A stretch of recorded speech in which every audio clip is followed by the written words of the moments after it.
For the first time ಒಬ್ಬಳೇ ಅಷ್ಟು ದೂರದಿಂದ ಇಷ್ಟು ದೂರದವರೆಗೂ ಟ್ರಾವೆಲ್ ಮಾಡ್ಕೊಬಂದಿದ್ದೀನಿ. ಗ್ರೇಟ್ ಅಂತ ಅನ್ನಿಸ್ತಿದೆ.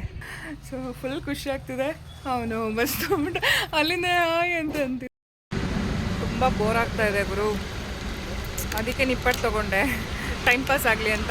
ಯಾಕೋ ನಿದ್ದೆನೂ ಬರ್ತಿಲ್ಲ. ಬಾಯ್. ಪಾಪ ತೊಗೊಂಡು ಓಡಿ ಬಂದರು 2 ಪ್ಯಾಕೆಟು. ಹಾಯ್ ಎಲ್ರಿಗೂ, ವೆಲ್ಕಮ್ ಬ್ಯಾಕ್. ಎಲ್ಲ ಹೊರಟಿದ್ದೀನಿ ಗೊತ್ತಾ? ಬಿಜಾಪುರ ಹೋಗ್ತಿದ್ದೀನಿ, ಅದು ಒಬ್ಬಳೇ. ಏನು ವಿಶೇಷ ಗೊತ್ತಾ, ಹೇಳ್ತೀನಿ ಮುಂದೆ ಹೋಗ್ತಾ ಹೋಗ್ತಾ. ಓಕೆ, ಹಾಯ್ ಎಲ್ಲೋ, ಎಲ್ಲರೂ ಹೇಗಿದ್ದೀರಾ? ಎಲ್ಲರೂ ಚೆನ್ನಾಗಿದ್ದೀರಾ ಅಂತ ಅಂದ್ಕೊಳ್ತೀನಿ. Welcome back to my channel Pavitra Kannadathi. ಬನ್ನಿ, ಈ ವ್ಲಾಗ್ನ ಶುರು ಮಾಡಿದ್ದೀನಿ. ಬಿಜಾಪುರ ಹೋಗೋ ಅಂಥ ಒಂದು ವ್ಲಾಗ್ ಹೇಗಿರುತ್ತೆ ಅಂತ ನಿಮ್ಮೊಂದಿಗೆ ಹಂಚ್ಕೊಳ್ತೀನಿ. ಇದು ಆನಂದರಾವ್ ಸರ್ಕಲ್, ಇದು SRS. ನೆಕ್ಸ್ಟ್ ಬಂದು ಇದು ಅನ್ಸುತ್ತೆ ಅಲ್ವಾ?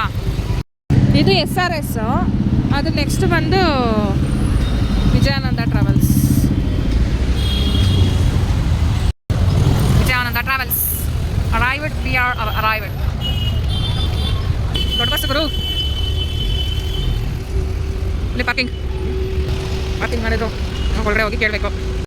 ಸ್ಲೀಪಿಂಗ್ ಕೋಚ್ ಬುಕ್ ಮಾಡಿದ್ದಾನೆ. ಫಾರ್ ದ ಫಸ್ಟ್ ಟೈಮ್ ಒಬ್ಬಳೇ ಹೋಗ್ತಾ ಇರೋದು. ಎಲ್ಲ ವೆಯ್ಟ್ ಮಾಡ್ಲಿಕ್ಕತ್ತಾರ. ಎಲ್ಲಿ ಆಫೀಸ್ ಅಲ್ಲಿರೋದಾ?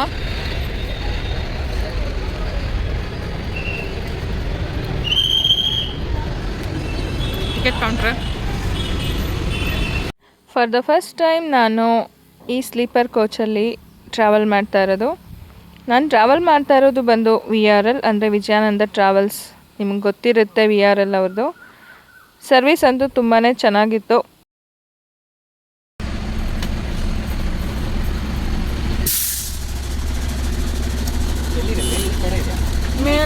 ಮೇಲೆ ಸರಿ, ಏನು ಮಾಡೋಕ್ಕಾಗಲ್ಲ. ಬರಲಾ? ಹಾಂ, ಜೆಂಟ್ಸ್ ಯಾರು ಹೋಗಲ್ಲ ಅನ್ಸುತ್ತೆ. ಹಾಂ, ಇವರೇ ಬೇಕು. ಹಾಂ, ಹುಷಾರಾಗಿ ಹೋಗು, ನಾನು ಸೆಂಡ್ ಮಾಡ್ತೀನಿ. ಹಾಂ, ಬೇಗ ಹೋಗು, ಅವ್ನ ಮನೆ ಹತ್ರ ಒಬ್ಬನೇ ಇರ್ತಾನೆ. ಬಾಯ್. ಮೇಲೆ ಇದೆ ನಂದು ಸೀಟು. ಸ್ಲೀಪಿಂಗ್ ಕೋಚ್ ಬುಕ್ ಮಾಡಿರೋದು ಆ್ಯಕ್ಚುಲಿ. ಮೇಲೆ ಬೇಡ ಅಂತ ಅಂದ್ಕೊಂಡೆ, ಬಟ್ ಏನೂ ಮಾಡೋಕ್ಕಾಗಲ್ಲ. ಸೊ ಬುಕ್ ಆಗೋಗಿದೆ. ಆ್ಯಕ್ಚುಲಿ ನೋಡಿ, ಅದು ಡಬಲ್ ಸೀಟರು. ಲೆಫ್ಟಲ್ಲೆಲ್ಲ single seaters. For the first time ನಾನು ಸ್ಲೀಪರ್ ಕೋಚಲ್ಲಿ ಟ್ರಾವೆಲ್ ಮಾಡ್ತಾ ಇರೋದು. ಆ್ಯಂಡ್ ಈವನ್ ಒಬ್ಬಳೇನೂ ಸಹ ಫಸ್ಟ್ ಟೈಮ್. ಬಟ್ ಏನೋ ಒಂಥರ ಡಿಫ್ರೆಂಟ್ ಅನಿಸ್ತಾ ಇದೆ. ಎಸ್ಪೆಷಲಿ ಸತೀಶ್ನ ಮಿಂಚನ ಆಲ್ಮೋಸ್ಟ್ ಮಿಸ್ ಮಾಡ್ಕೊಳ್ತೀನಿ. ಇನ್ನು ಅಮ್ಮ ಊರಲ್ಲಿದ್ದಾಳೆ. ಒಬ್ಬಳೇ ಹೋಗ್ತಾಯಿದ್ದೀನಿ. ಎಲ್ಲಿಗೆ ಅಂತ ಹೇಳಿಲ್ಲ ಅಲ್ವಾ? ಸೊ ನಾಗರಾಜ್ದು ಮದುವೆ ಇದೆ. ನಾಗರಾಜ್ ಅಂದರೆ ನಿಮ್ಗೆ ಗೊತ್ತಿರಬೇಕು, ನನ್ನ ಕ್ಲಾಸ್ಮೇಟ್. ನೀವು ಲಾಸ್ಟ್ ವೀಡಿಯೋಸಲ್ಲಿ ನೋಡಿರ್ತೀರ. ಅಂದರೆ ತುಂಬ ದಿನ ಆಯಿತು ಅವ್ನು ಸಿಕ್ಕಿ. ಇವಾಗ ನಾನು ತೋರಿಸ್ತೀನಿ, ಓಕೆನಾ? ನೈಟೆಲ್ಲ ಜರ್ನಿ ಇರುತ್ತೆ. ಸೊ ನೈಟ್ ಮಾರ್ನಿಂಗ್ ಒಂದು 6-7ಗೆಲ್ಲ ರೀಚ್ ಆಗ್ಬೋದು. ಸೊ ತೋರಿಸ್ತೀನಿ. ಅವನು ಊರು ಬಂದುಬಿಟ್ಟು ಬಿಜಾಪುರಿಂದ ಮತ್ತೆ ಸ್ವಲ್ಪ ದೂರ ಅಂತ ಹೇಳ್ದ. ಸೊ ಯಾವ ಊರು ಅಂತ ಎಲ್ಲ ಇನ್ನೂ ಪ್ರಾಂಪ್ಟಾಗಿ ಗೊತ್ತಿಲ್ಲ. ಸೊ ಅಲ್ಲಿಗೆ ಬುಕ್ ಮಾಡಿದ್ದ. ಸೊ ಹೋಗ್ತಾ ಇದ್ದೀನಿ. ನೋಡಿ, ಬಸ್ ಮೂವ್ ಆಯಿತು. ನೈಟ್ ಜರ್ನಿ ಹೇಗಿರುತ್ತೇನೋ ಗೊತ್ತಿಲ್ಲ. ಸೊ ಹ್ಯಾಪಿ ಜರ್ನಿ ಹೇಳಿದಂಗೆ. ಬಟ್ ಆದರೂ ಫಸ್ಟ್ ಟೈಮ್ ಅಲ್ವಾ, ಏನೋ ಒಂಥರ ಎಕ್ಸೈಟ್ಮೆಂಟ್ ಆಗಿದ್ದೀನಿ ಅಷ್ಟೇ. ಹೊಟ್ಟೆ ಹಶ್ವಾಗ್ತಿದೆ ಅಂದಿದ್ದಕ್ಕೆ ಸತೀಶ್ ಬಿಂಗೋ ಚಿಪ್ಸ್ ತಂದು ಕೊಟ್ಟಿದ್ದಾರೆ ನೋಡಿ, 10 ರೂಪೀಸು. ಪಾಪ ತೊಗೊಂಡು ಓಡಿ ಬಂದರು 2 ಪ್ಯಾಕೆಟು. ಇದೇ ಇವತ್ತಿನ ಊಟ, ಸ್ನ್ಯಾಕ್ಸ್. ಇಲ್ಲಿ ಏನೇನು ಕೊಟ್ಟಿದ್ದಾರೆ ಅಂದರೆ, ಐ ಥಿಂಕ್ ಇದು ಲಗೇಜ್ ಇಡೋದಕ್ಕೆ ಏನಾದರೂ ಸಿಂಪಲಾಗಿ ಕೊಟ್ಟಿದ್ದಾರೆ. ಹಾಗೆ ಸ್ಪೀಕರ್ ಇದೆ, ಹಾಗೆ ಬಂದರೆ ಲೈಟ್ ಇದೆ. ಓಕೆ, ಇದು ಒಂದು ಕಿಟಕಿ, ನಾನ್ AC ಇದೆ actually. And screens. Okay okay, charging pin ಹಾಕೋಬೋದಿಲ್ಲ. ಹಾಗೆ ಹೊಡ್ಕೊಳ್ಳೋಕ್ಕೆ ಸೀಟ್. ನಿಮಗೆ ತೋರಿಸ್ತೀನಿ ನೋಡಿ, ನೀಟಾಗಿ ಕಾಣಿಸುತ್ತೆ. ಎಲ್ಲ ಈ ರೀತಿ ಫೆಸಿಲಿಟಿ ಕೊಟ್ಟಿರ್ತಾರೆ. ಹಾಗೆ ನಮ್ಮ ಟಿಕೆಟ್ ಯಾವುದು ಎಷ್ಟು ಅಂದ್ಬಿಟ್ಟು ನಂಬರ್ಸ್ ಹಾಕಿರ್ತಾರೆ ಇಲ್ಲಿ. ಇದು ನೋಡಿಬಿಟ್ಟು ನಾವು ಹತ್ಕೋಬೇಕು. ಇದು ಡಬಲ್ ಸೀಟರು, ಇದು ನಾನಿರೋದು ಒಂದು ಸಿಂಗಲ್. ಓಕೆ, ಇಟ್ಕೊಂಡು ಹತ್ತೋದಕ್ಕೆ ಒಂದು ಹೆಲ್ಪಿಂಗ್ ಇದು ಕೊಟ್ಟಿರ್ತಾರೆ. ಹಾಗೆ ಅಲ್ಲಿ ಮೇಲೆ ಹತ್ತೋದಕ್ಕೆ ಯಾರ್ಯಾರ ಥರ ಕೊಟ್ಟಿರ್ತಾರೆ.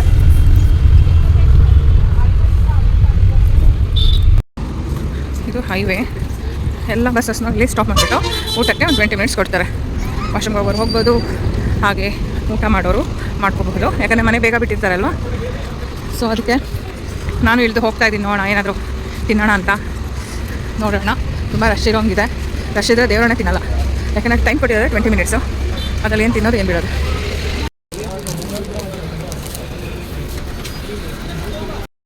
ತುಂಬ ಬೋರ್ ಆಗ್ತಾ ಇದೆ ಬ್ರೋ, ಅದಕ್ಕೆ ನಿಪ್ಪಟ್ಟು ತೊಗೊಂಡೆ ಟೈಮ್ ಪಾಸ್ ಆಗಲಿ ಅಂತ. ಯಾಕೋ ನಿದ್ದೆನೂ ಬರ್ತಿಲ್ಲ. ನಿದ್ದೆ ಬಂದ್ಬಿಟ್ಟಿದ್ರೆ ಚೆನ್ನಾಗಿತ್ತು, ಬಟ್ ಏನೋ ನಿದ್ದೆ ಬರ್ತಾಯಿಲ್ಲ. ಏನೋ ತಿನ್ನೋಣ ಅಂತಂದರೆ ಅದು ತುಂಬ ರಶ್ ಇತ್ತು. ಇನ್ನು ಆರ್ಡರ್ ಮಾಡಿ, ಅದು ಆ್ಯಕ್ಚುಲಿ ಆನ್ಲೈನ್ ಆರ್ಡರ್ ಅಂದರೆ ಅಲ್ಲೇ ಡಿಸ್ಪ್ಲೇ ಇಟ್ಟಿರ್ತಾರೆ. ಸೊ ಅಲ್ಲೇ ಆರ್ಡರ್ ಮಾಡಿ ಅದನ್ನು ತೊಗೊಂಡು ಮಾಡ್ಕೊಳ್ಳೋದಕ್ಕೆ ಆಲ್ಮೋಸ್ಟ್ ಟೈಮ್ ಆಗಿಬಿಡುತ್ತೆ. ಯಾಕೆಂದರೆ ತುಂಬ ಬಸ್ಸಸ್ ಬಂದುಬಿಟ್ಟು ತುಂಬ ರಶ್ ಆಗೋಯ್ತು. ಅದಕ್ಕೆ ಸ್ನ್ಯಾಕ್ಸ್ ಥರ ತೊಗೊಂಬಂದೆ. ಇನ್ನು ನಾಳೆ ಬೆಳಗ್ಗೆ ತಿಂತೀವಿ, ಅದಕ್ಕೆ ಇದನ್ನೇ ತಿಂದುಬಿಟ್ಟು ಇವಾಗ ಹೋಗಿ ಮಲ್ಕೊಳ್ಳೋದಷ್ಟೇ. ಇವಾಗ ಎಲ್ಲಿದ್ದೀವಿ ಅಂದರೆ ಅರೌಂಡ್ ಒಂದು 100 ಕಿಲೋಮೀಟರ್ಸ್ ಬಂದಿದ್ದೀವಿ. ಇದು ಬಿಟ್ಟರೆ ನೆಕ್ಸ್ಟ್ ಐ ಥಿಂಕ್ ಬಿಜಾಪುರ ಅಂದ್ಕೊಳ್ತೀನಿ. ಸೊ ನೋಡೋಣ. ನನಗಂತೂ ತುಂಬ ಬೋರ್ ಆಗ್ತಿದೆ, ಪದೇ ಪದೇ ಹೇಳ್ತಾ ಇದ್ದೀನಿ, ಯಾಕಂದರೆ ಒಬ್ಬಳೇ ಇದ್ದೀನಲ್ಲ. ಸೊ ಅದಕ್ಕೆ ಏನೂ ಮಾಡೋಕ್ಕಾಗಲ್ಲ. ಒಂದು ಕಡೆ ಬಂದಿದ್ದೀವಿ ಅಂದಮೇಲೆ ಎಲ್ಲ ಅಡ್ಜಸ್ಟ್ ಮಾಡ್ಕೊಂಡು ಹೋಗ್ಬೇಕಲ್ಲ. ಬಿಜಾಪುರ ಬಿಟ್ಟು ಹೋಗ್ತಾ ಇದ್ದೀವಿ. ಇನ್ನೇನು 15 ಕಿಲೋಮೀಟರ್ಸ್ ಇದೆ. ಇದೆಲ್ಲ ಏನು ತೋರಿಸಿದ್ದೀನಿ ಅಂದರೆ ಇದೆಲ್ಲ ಪೂರ್ತಿ ದ್ರಾಕ್ಷಿ ತೋಟ. ತುಂಬ ಇದೆ ಇಲ್ಲಿ ದ್ರಾಕ್ಷಿ ತೋಟ. ಎಷ್ಟೊತ್ತಿಗೆ ರೀಚ್ ಆಗಿದ್ದೀವಿ ಅಂದರೆ 8 o'clock ಆಗಿದೆ ಈಗ. ನಾನು ಅರೌಂಡ್ ಅಂದ್ಕೊಂಡಿದ್ದೆ 8 o'clock ಅಷ್ಟರಲ್ಲಿ, ಅಂದರೆ 6ಗೆಲ್ಲ ರೀಚ್ ಆಗಿಬಿಡ್ತೀನಿ ಅಂತ. ಬಟ್ ಲೇಟ್ ಆಯಿತು, ಯಾಕಂದರೆ ಅಲ್ಲಿಂದ ಸ್ಟಾಪ್ ಕೊಟ್ಟು ಬರ್ತಾರಲ್ಲ. ಸೊ ಅದಕ್ಕೆ ನೋಡಿ, ತುಂಬ ದಿನ ಆಗಿದ್ದು ದ್ರಾಕ್ಷಿ ತೋಟ ಎಲ್ಲ ನೋಡಿ. ನೈಸ್. ಇಲ್ಲೂ ವ್ಯವಸಾಯ ಮಾಡ್ತಿದ್ದಾರೆ. ಮಳೆ ಬಂದರೆಲ್ಲ ಚೆನ್ನಾಗೇ ಇರುತ್ತೆ, ಇಲ್ಲಾಂದರೆ ಹೀಗಿರುತ್ತೆ ನೋಡಿ. ಅಂತೂ ಇಂತೂ ರೀಚ್ ಆದ. ತುಂಬ ದೊಡ್ಡ ಬ್ರಿಡ್ಜ್ ಇದೆ, ಏನಂತ ಗೊತ್ತಾಗ್ತಿಲ್ಲ, ರೋಡ ಏನು ಅಂತ ಗೊತ್ತಿಲ್ಲ. ಗೊತ್ತಿರೋರು ಕಮೆಂಟ್ ಮಾಡಿ. ಸೀಟ್ ಬಂದು ನನಗೆ ಮೇಲೆ ಇತ್ತು, ಕೆಳಗಡೆ ಸಿಕ್ಕಿರಲಿಲ್ಲ. ಸೊ ಅದನ್ನು ತೋರಿಸ್ತಾ ಇದ್ದೀನಿ. ಬ್ರದರ್ನ ಕಳಿಸಿದ್ದಾನೆ, ಬ್ಯಾಗ್ ತೊಗೊಂಡು ಹೋಗ್ತಿದ್ದಾರೆ. ಸೊ ಇದೇ ಕನಮಾಡಿ ಅಂದರೆ ನೋಡಿ, ನಮ್ಮ ಬಸ್ ಬಿಟ್ಬಿಟ್ಟು ಹೋಯ್ತು.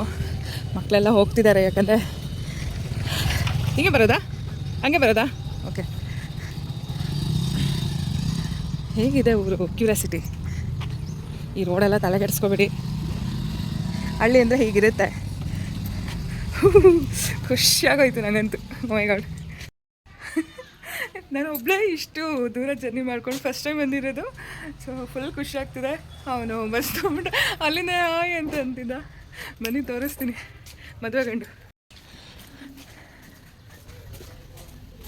ಅಲ್ಲಿದ ನೋಡಿ. ಎಲ್ಲರೂ ಮುಖದಲ್ಲೂ ಸ್ಮೈಲ್.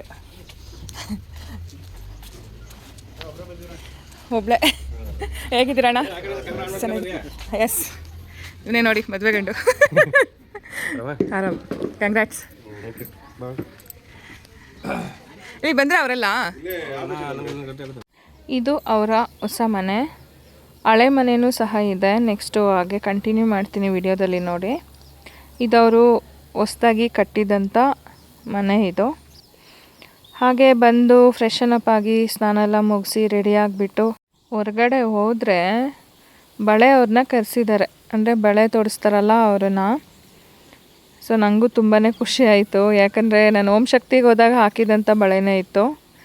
ಹಾಗೆ ಮೆಹಂದಿ ಹಾಕೋದಕ್ಕೆ ಆ ಬಳೆಗಳನ್ನ ರಿಮೂವ್ ಮಾಡಿ ಮೊದಲು ಮೆಹಂದಿ ಎಲ್ಲ ಹಾಕಿದ ನಂತರ ನನಗೆ ಬಳೆ ತೊಡಿಸಿದ್ದು. ಯಾಕಂದರೆ ಆಮೇಲೆ ಮೆಹಂದಿ ಹಾಕೋದಕ್ಕೆ ಆಗೋದಿಲ್ಲ ಅನ್ನೋ ಒಂದು ಕಾರಣಕ್ಕೆ.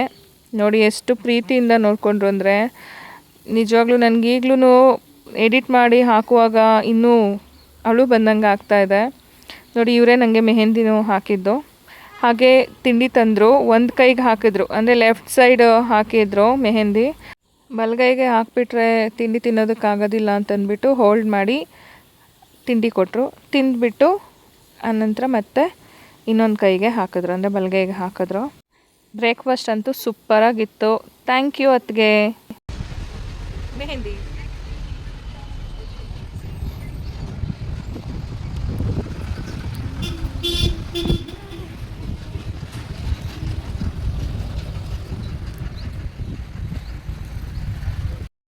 ಫಾರ್ ದ ಫಸ್ಟ್ ಟೈಮ್ ಒಬ್ಬಳೇ ಅಷ್ಟು ದೂರದಿಂದ ಇಷ್ಟು ದೂರದವರೆಗೂ ಟ್ರಾವೆಲ್ ಮಾಡ್ಕೊಬಂದಿದ್ದೀನಿ. ಗ್ರೇಟ್ ಅಂತ ಅನ್ನಿಸ್ತಿದೆ. ನನ್ನ ಬಗ್ಗೆ ನನಗೆ ಗ್ರೇಟ್ ಅನ್ನಿಸ್ತಿದೆ. ಯಾಕೆಂದರೆ ಎಲ್ಲೂ ಹೋಗಿರಲಿಲ್ಲ. ಕೋಲಾರ ಬಿಟ್ಟರೆ ಮೈಸೂರು ಇಲ್ಲ ಹೋಗಿಲ್ಲ. ಲೋಕಲ್ ಏರಿಯಾ ಎಲ್ಲ ಓಡಾಡಿದ್ದೀನಿ. ಕೋಲಾರ ಮುಳ್ಬಾಗ್ಲೆಲ್ಲ ಹೋಗಿದ್ದೀನಿ, ಬಿಕಾಸ್ ಅದು ಅಜ್ಜಿ ಊರಲ್ವ. ಸೊ ನಮ್ಗೆ ಅಲ್ಲಿ ರೂಢಿ ಇದೆ. ಅದಕ್ಕೆ ಬಿಟ್ಟು ಒಂದು 500 ಕಿಲೋಮೀಟರ್ಸ್ ಬಂದಿದ್ದೀನಿ ಅಂತಂದರೆ ಅದು ಬಿಜಾಪುರ, ಅದು ಒಬ್ಬಳೇ.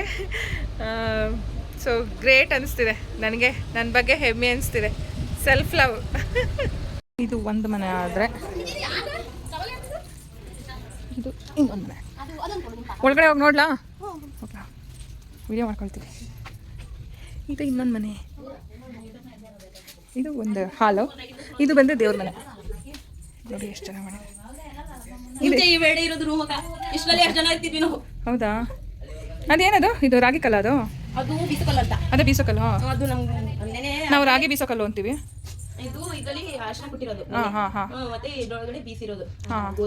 ಓಕೆ. ಬಟ್ ಇದೊಂಥರ ಡಿಫ್ರೆಂಟ್ ಆಗಿದೆ.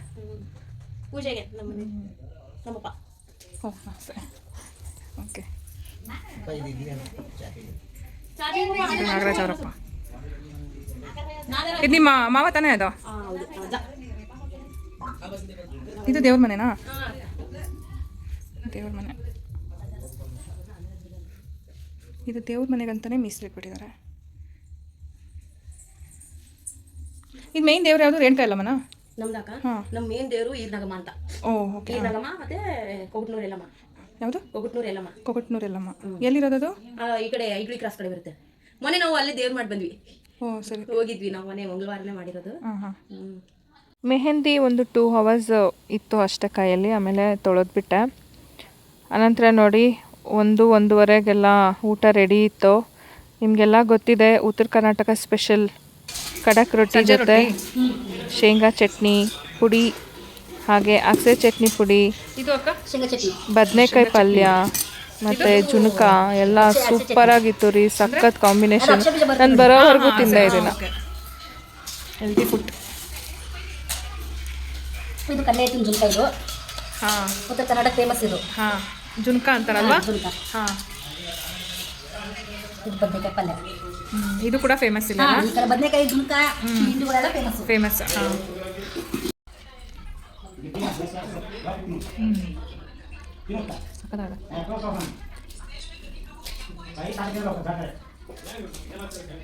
ಶೇಂಗಾ ಚಟ್ನಿ ಪುಡಿ.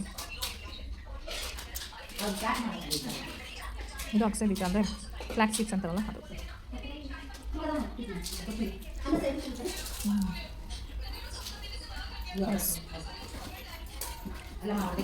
ಬದನೆಕಾಯಿ ಪಲ್ಯ.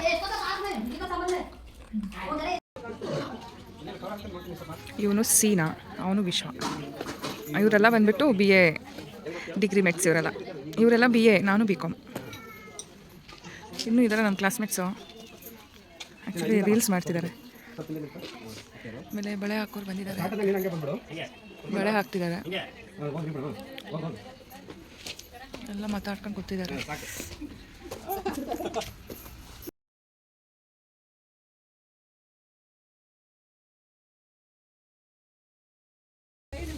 ಬಳೆ ನೋಡಿ ಅಲ್ಲಾಡಿಸ್ತಾನೆ, ಆಗ್ತಾನೆ ಇಲ್ಲ. ಈ ಕೈಯಲ್ಲಿ ಓಕೆ, ಬಟ್ ಈ ಕೈಗೆ ತುಂಬ ಟೈಟ್ ಹಾಕ್ಬಿಟ್ರು. ನಿಜ. ಈ ಕೈಗೆ 1 ಡಜನ್, ಈ ಕೈಗೆ 1 ಡಜನ್. ಕಿರಣ ಬಂದಿದ್ದಾನೆ. ಇವ್ ನನ್ನ ಕ್ಲಾಸ್ಮೇಟ್. ನಿನ್ನ ಹೆಸರು ಗೊತ್ತಾಗ್ಲಿಲ್ಲ? ನವೀನ್. ಓಕೆ. ನೋಡಿ, ಇದೊಂದು ಕಾನ್ಸೆಪ್ಟ್ ನಂಗೆ ಇಷ್ಟ ಆಯಿತು. ಏನಪ್ಪ ಅಂದರೆ, ಇಲ್ಲೊಂದು ದೊಡ್ಡ ಬೇವಿನ ಮರ ಇದೆ. ಸೊ ಇದನ್ನು ಕಡಿದಿರಾನೆ. ಸೊ ಇವರು ಪ್ರೊಟೆಕ್ಟ್ ಮಾಡಿದ್ದಾರೆ. ಹೇಗೆ ಅಂದರೆ, ಅಲ್ಲೊಂದು ಇವಾಗೆಲ್ಲ ಕುತ್ಕೊಂಡು ನೋಡಿ ಆರಾಮಾಗಿರ್ಬೋದು. ಈ ಥರ ಕಟ್ಟೆ ಕಟ್ಬಿಟ್ಟು ಸೆಂಟ್ರಲ್ಲಿ ಬೇರು ಇದಕ್ಕೇನೋ ಡಿಸ್ಟರ್ಬ್ ಆಗಬಾರ್ದು ಅಂತ ಈ ಥರ ಮಾಡಿದ್ದಾರೆ. ಗುಡ್ ಅಲ್ವಾ? ಈ ಥರ ಮರಗಳನ್ನ ನಾವು ಬೆಳೆಸ್ಬೇಕು, ಯಾವತ್ತೂ ಕಡಿಯೋದಕ್ಕೆ ಹೋಗಬಾರ್ದು. ಯಾಕಂದರೆ ನಮ್ಮ ಜೀವ ಉಳಿಸೋದಿದೆ ಅಲ್ವಾ, ಅದಕ್ಕೆ. ಹಾಗೆ ಅಲ್ಲಿ ಒಂದು ಪುಟ್ಟ ದೇವಸ್ಥಾನ ಇದೆ.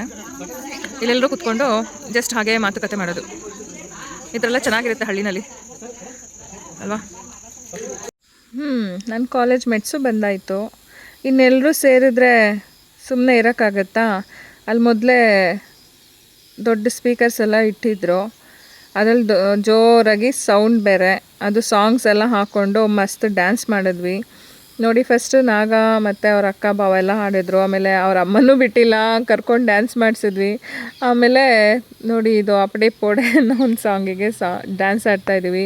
ಹಾಗೆ ನಮ್ಮ ಕಿಚ್ಚ ಬಾಸ್ದು ಮಸ್ತ್ ಮಲ್ಲೇಕ ಸಾಂಗಿಗೂ ಡ್ಯಾನ್ಸ್ ಮಾಡಿದ್ವಿ. ಇವನು ಭರತ್ ಅಂದ್ಬಿಟ್ಟು ಬ್ಲ್ಯಾಕ್ ಜಾಕೆಟ್ ಹಾಕಿದ್ದಾನಲ್ಲ, ಅವನು BA ಮಸ್ತ್ ಡ್ಯಾನ್ಸ್ ಮಾಡ್ದ. ಅವನು ಮಾತ್ರ ಒಂಥರ ಮೈಕಲ್ ಜಾಕ್ಸನ್ ಇದ್ದಂಗೆ ಈ ಗ್ರೂಪಲ್ಲಿ. ಹಾಗೆ ನೋಡಿ ಸಡನ್ನಾಗಿ ಎಂಟ್ರಿ ಕೊಟ್ಟರು ನಾಗ ಅವ್ರ ಅಕ್ಕ. ಸಖತ್ ಡ್ಯಾನ್ಸ್ ಮಾಡ್ತಾರೆ ಇವರು. ಅವರಿಗೆ ಏನು ಮೀನ್ಸ್ ತುಂಬ ಧೈರ್ಯ, ಅವರಿಗೆ ನಾಚಿಕೆ ಎಲ್ಲ ಏನಿಲ್ಲ, ಆರಾಮಾಗಿ ಬಂದು ಆಡ್ತಾರೆ. ಹಾಗೆ ನಾಗ ಅವರ ದೊಡ್ಡಣ್ಣ ಮತ್ತು ಅತ್ತಿಗೆದು ವೆಡ್ಡಿಂಗ್ ಆ್ಯನಿವರ್ಸರಿ ಇತ್ತು, ಸೊ ಅದನ್ನು ಸಹ ಆಚರಿಸಿದ್ವಿ. ಎಲ್ಲ ಒಟ್ಟೊಟ್ಟಿಗೆನೆ, ಎಲ್ಲ ಒಂಥರ ಖುಷಿ ಅಂದರೆ ಖುಷಿ. ನವೀನ ನೋಡಿ ಹ್ಯಾಪಿ ವೆಡ್ಡಿಂಗ್ ಆ್ಯನಿವರ್ಸರಿ ಅಂತ ಒಂದು 10 ಸರಿ ಹೇಳ್ತಾ ಇದ್ದ. ಅಷ್ಟು ಖುಷಿಯಾಗಿತ್ತು, ಅಷ್ಟು ಖುಷಿಯಾಗಿದ್ವಿ. ಮತ್ತು ಕಾಲ ಮತ್ತೆ ಬರಲ್ಲ ಅಂತಾರಲ್ಲ, ಹಾಗೆ ಟೈಮೆಲ್ಲ ಹಾಗೆ ಎಂಜಾಯ್ ಮಾಡುವಾಗ ಎಂಜಾಯ್ ಮಾಡಬೇಕಷ್ಟೇ.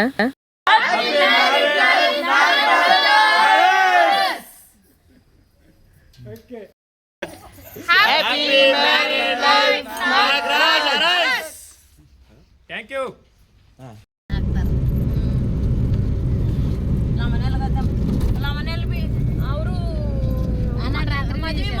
ಮದುವೆ ಮಾಡಿ ಗಂಡನ ಮನೆಗೆ ಬರಲ್ರಿ ಅವರು. ಅವ್ರ ಹಳ್ಯಾನ್ ಕರ್ಕೊಂಡು ಹೋಗ್ತಾರ್ರಿ. ಹೋಗಿ ಹಳ್ಯಾನ್ ಕರ್ಕೊಂಡು ಹೋಗಿ ಅವ್ರು ಊರಿಗೆ ಹೋಯ್ತಾರೆ. ಊರಿಗೆ ಹೋಯ್ದು ಬಂಗಾರ ಹಾಕಿ ಮತ್ತೆ ಹಳ್ಯಾನ್ ಕಳಿಸ್ತಾರೆ. ಮತ್ತೆ ಬಂಗಾರ ಹಾಕ್ತಾರ್ರಿ ಅವ್ರು. ಹಾಕಿ ಹೋಗಿ ಬರತ್ತೆ 1 ವರ್ಷ 2 ವರ್ಷ ಕರ್ಕೊಂಡು ಎಲ್ಲರೂ ಹಾಗೆ ಯೂಟ್ಯೂಬ್ಗೆ ಹಾಕ್ತೀನಿ. ಇನ್ನೂ ರೆಡಿನೂ ಆಗಿಲ್ಲ, ಏನೂ ಇಲ್ಲ. ಜಸ್ಟ್ ಇವಾಗ ಹೋಗ್ತಾ ಇದೀವಿ, ಟೈಮ್ ಆಗಿಬಿಟ್ಟಿತ್ತು ಅಂತ. ಸೊ ಇಲ್ಲಿಗೆ ಬಂದ್ವಿ. ಇವಾಗ ರೆಡಿ ಆಗಿಬಿಟ್ಟು ದೇವಸ್ಥಾನಕ್ಕೆ ಹೋಗ್ಬೇಕು. ಅದು ಇಲ್ಲೇ ಡೌನ್ ಇದೆಯಂತೆ, ನೋಡೋಣ ಹೇಗಿರುತ್ತೆ ದೇವಸ್ಥಾನ ಎಲ್ಲ ಅಂತ. ಫಸ್ಟ್ ಟೈಮ್ ನೋಡ್ತಾ ಇರೋದು ಈ ಕಡೆ. ಇದೆಲ್ಲ ಮಸ್ತ್ ಡ್ಯಾನ್ಸ್ ಮಾಡಿದ್ವಿ. ನೋಡ ಏನಿದೆ ಹೆಸರು? ಸಿಂಚನ. ನೀನು? ರಕ್ಷಿತಾ. ಓಕೆ. ಸಿಂಚನ ನನ್ನ ಜೊತೆ ನೈಟ್ ಸಖತ್ ಡ್ಯಾನ್ಸ್ ಮಾಡಿದ್ಲು. ಅದು ಕ್ಲಿಪ್ಸ್ ಹಾಕ್ತೀನಿ, ಅದರಲ್ಲಿ ಸೌಂಡ್ ಅಂತೂ ಇರಲ್ಲ, ನಿಮಗೆ ಗೊತ್ತು ಕಾಪಿರೈಟ್ ಕ್ಲೈಮ್ ಇರುತ್ತೆ ಅಂತ. ಸೊ ಕ್ಲಿಪ್ಸ್ ಹಾಕ್ತೀನಿ ಅಷ್ಟೇ. ಈ ಪ್ಲೇಸ್ ನೋಡಿ ಎಷ್ಟು ವಿಶಾಲವಾಗಿ ಎಷ್ಟು ಚೆನ್ನಾಗಿದೆ ಅಂತ.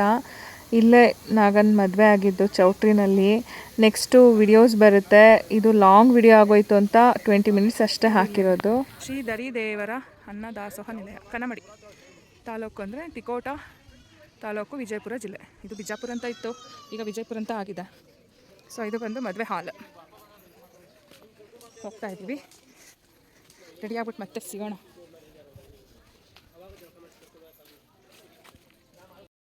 ಅದ್ಯಾವ ದೇವಸ್ಥಾನ ಅದು? ಅಲ್ಲಿದೆಯಲ್ಲ ಅದು. ಹೇಗಿದೆ ನೋಡಿ, ಇಲ್ಲೆಲ್ಲ ಬರೀ ಬೆಟ್ಟ ಗುಡ್ಡಗಳು. ಈ ಕಡೆ ಎಲ್ಲ ನಿಮ್ಗೆ ಗೊತ್ತಿದೆ, ನೀರಿನ ಅಭಾವ ಜಾಸ್ತಿ. ಸೊ ಮಳೆ ಬಂದರೆ ಮಾತ್ರ ಹಸಿರಾಗಿ ಕಾಣಿಸುತ್ತೆ, ಇಲ್ಲಾಂದರೆ ಈ ರೀತಿ ಕಾಣಿಸುತ್ತೆ. ಅದು ನಾವು ಚಳಿಗಾಲ ಹೋಗಿದ್ದಿದ್ದು, ಆದ್ರೂ ಎಷ್ಟು ಬಿಸಿಲಿತ್ತು ಗೊತ್ತಾ, ಸಿಕ್ಕಾಪಟ್ಟೆ ಬಿಸಿಲಿತ್ತು.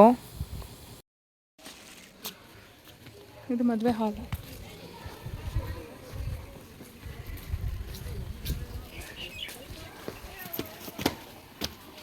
ಇಷ್ಟು ಗ್ರ್ಯಾಂಡ್ ಆಗಿರುತ್ತೆ ಅಂತ ಗೊತ್ತೇ ಇಲ್ಲ ನನಗೆ, ಸೀರಿಯಸ್ಲಿ.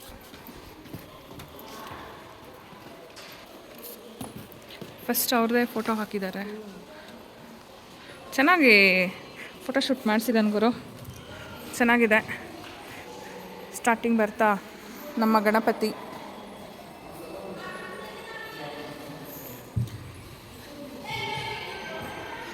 ನೋಡ್ರಿ ಎಂಥ ಚಂದ ನಗು. Very nice. ಈ ಜೋಡಿಗೆ ಶುಭವಾಗಲಿ.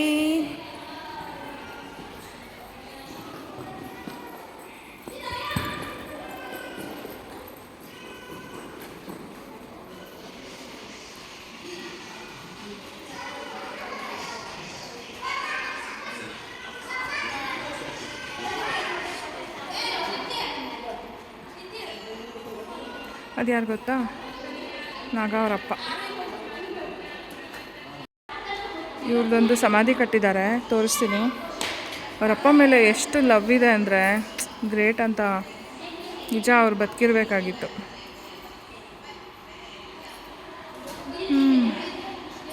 ಫೈನಲಿ ರೀಚ್ ಆದ್ವಿ. ಇವಾಗ ಹೋಗಿ ರೆಡಿ ಆಗೋದಷ್ಟೇ ಬಾಕಿ. ಇಲ್ಲಿಂದ ಮತ್ತೆ ಶುರುವಾಗುತ್ತೆ. ಇದು ಪಾರ್ಟ್ಸ್ ವೈಸ್ ಬರುತ್ತೆ, ಅಷ್ಟು ವಿಡಿಯೋ ಇದೆ, ಹಾಕ್ತೀನಿ ಸರಿನಾ. ಹೀಗೆ ಸಪೋರ್ಟ್ ಮಾಡ್ತಾಯಿರಿ.